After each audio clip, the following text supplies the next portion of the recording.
If you do not identify this word him correctly, we'll misalign everything in the book of Daniel, chapter 11. I've heard some speakers identify this him and they're totally out of place. Rome conquers Syria and Palestine. Although Egypt had not been able to stand before Antiochus Magnus, the king of the north, Antiochus Asiaticus, could not stand before the Romans who came against him. No kingdoms could resist this rising power.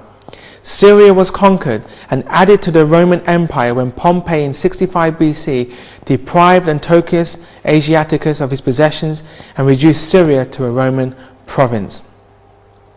As a result, Rome now becomes the king of the north. The same power was also to stand in the Holy Land and consume it. The Romans became connected with the people of God, the Jews, by alliance in 161 BC. From this date, Rome held a prominent place in the prophetic calendar. It did not, however, acquire jurisdiction over Judea by actual conquest until 63 BC. After putting an end to the war, Pompey demolished the walls of Jerusalem, transferred several cities from the jurisdiction of Judea to that of Syria, and imposed tribute on the Jews. For the first time, Jerusalem was by conquest placed in the hands of Rome, that power which was to hold the glorious land in its iron grasp till it had utterly consumed it. If you look at Daniel chapter 8 verse 9, we see a fulfillment of this prophecy. And Daniel chapter 8 verse 9 says this: "And out of one of them came forth a little horn which waxed exceeding great toward the south and toward the east and toward the pleasant land." What this tells us that this little horn power, which is identified as Rome in its first stage, has to conquer 3 territories. And it tells us that it conquers the south, which is Egypt. It conquers the east, which is Syria and Babylon. And it also conquers the pleasant land, which is Palestine and Jerusalem. And here we see, out of one of them came forth a little horn which waxed exceeding great toward the south, toward the east, and toward the pleasant land. So for pagan Rome to come into its complete power, it had to take the 3 territories.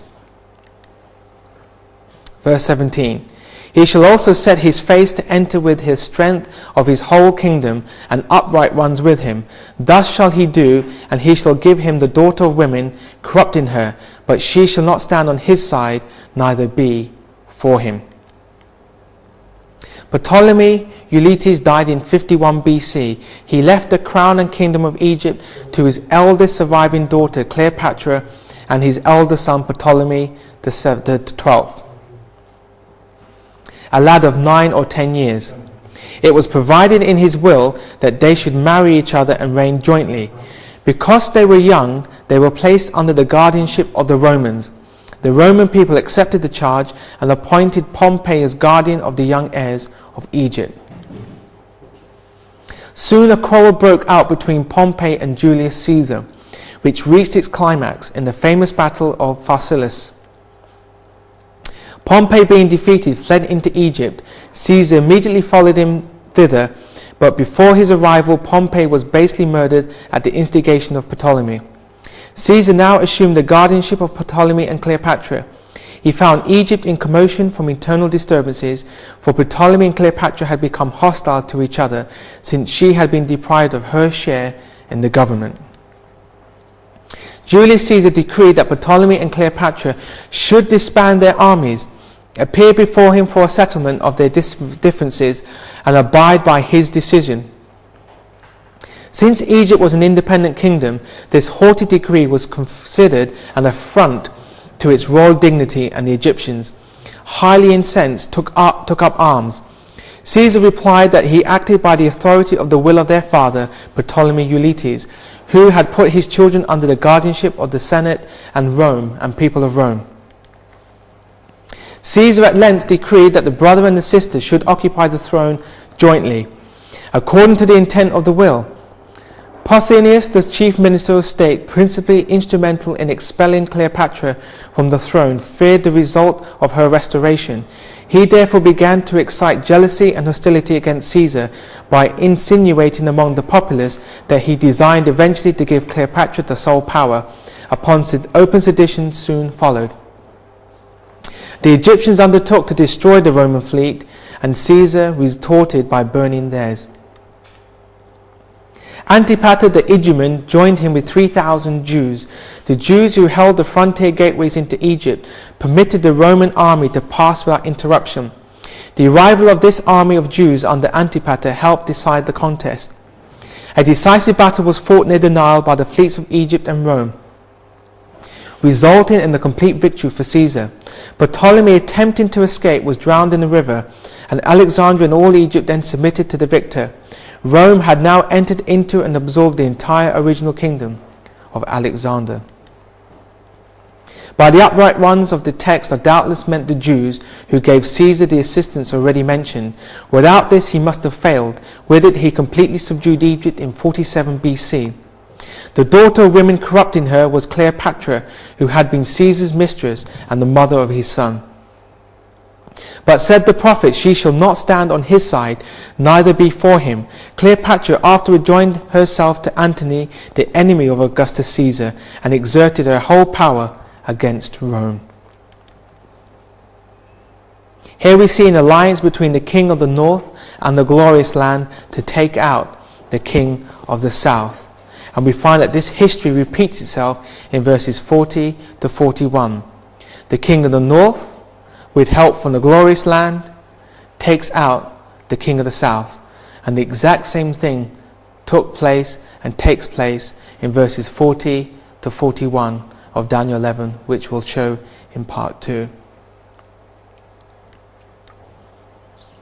After this shall he turn his face unto the isles, and shall take many.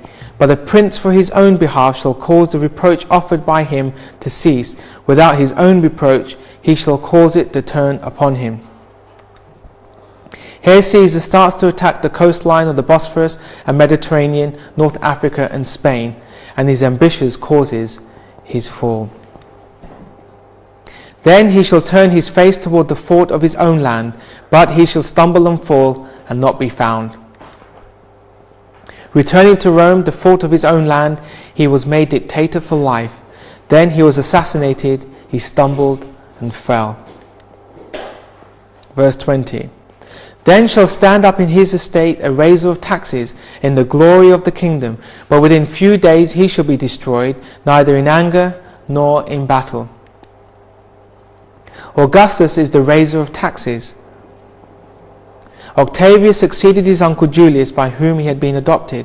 Luke, speaking of events that took place at the time when Christ was born, says, "It came to pass in those days that there went out a decree from Caesar Augustus that all the world should be taxed." Luke chapter 2 verse 1.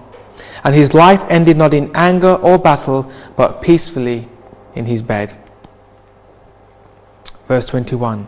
And in his estate shall stand up a vile person, to whom they shall not give the honour of the kingdom, but he shall come in peaceably and obtain the kingdom by flatteries. Tiberius Caesar followed Augustus on the Roman throne. Tyranny, hypocrisy, debauchery, and uninterrupted intoxication, if these traits and practices show a man to be vile, Tiberius exhibited that character to perfection. Verse 22. And with the arms of a flood shall they be overflown from before him, and shall be broken, yea, also the prince of the covenant. Emperor Tiberius falls ill, then he is suffocated to allow Caligula to reign. During the reign of Tiberius, Jesus was also crucified. And in Daniel chapter 8 verse 11, we have this magnified against Christ. This magnification against Christ is dealing with at the birth of Christ, when through the agent of Herod he tried to kill Jesus, and at the crucifixion of Christ the Roman Empire was behind that magnification against Christ. Verse 23. And after the league made with him he shall work deceitfully, for he shall come up and shall become strong,